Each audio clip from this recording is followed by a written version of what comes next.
Welcome to the Jerry Graves channel. This is a channel that talks about narcissism and abuse and just how to deal with it. And we cover a lot of topics that most people really don't normally talk about. So without further ado, we're going to jump straight into the topic. All right, so yeah, this has actually been helping me a whole lot lately. Just like I said, I get a lot of slideshows of certain facial expressions, and then just watch them over and over and over again. I speed them up, slow them down, I make them bigger, smaller, just to really desensitize myself to it, because I know it's just so prevalent. People are toxic, so it's like even people who are not considered narcissists are doing this. It's happening all the time, and I think it contributes to anxiety. Just if you have social anxiety in general, like it can really wear you down. That people don't know how to look at someone without expressing some type of venom or poison with it. But the best thing, like I said in my other videos, is just not to look at anybody if you can. But if you catch other people, it's just kind of like you can't really help it. So you might as well desensitize yourself to it. Even smirks, like people smirking, I get people smirking sometimes at me. And I've noticed that a lot of narcissists do this.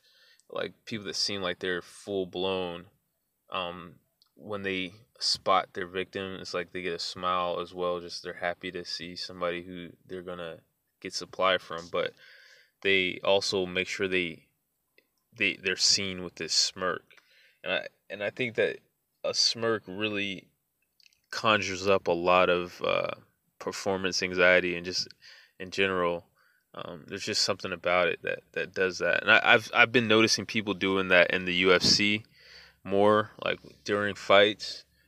People, it started off with Anderson Silva doing it, pointing and laughing, and the point behind the reason why I'm bringing up the UFC, like I don't want to be so random, but it's kind of like that's direct conflict, that's direct war between people. It's not a sport. MMA isn't a sport. Fighting isn't a sport. So you're watching direct war, and you're starting to see more people use those tactics of mental warfare, and it's mainly like just facial expressions. And also there's a guy, Michael Venom Page. He does a lot of dancing while he's out there as well.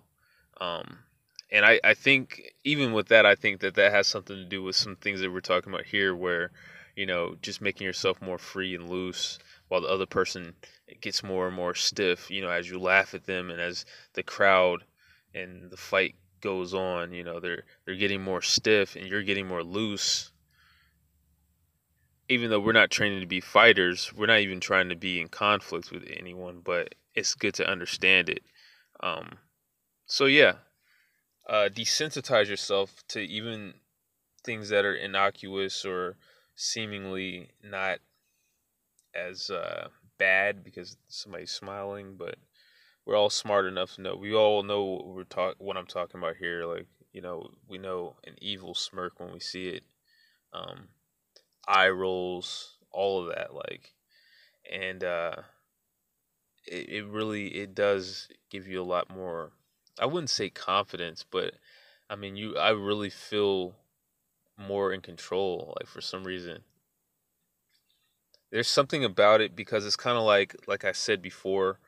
I still like a lot of the stuff I said before holds true about having flow and having your rhythm, and people usually use their face as one of the main tools to keep you thrown off balance. You know what I mean? Like to just they're not doing or having a normal expression.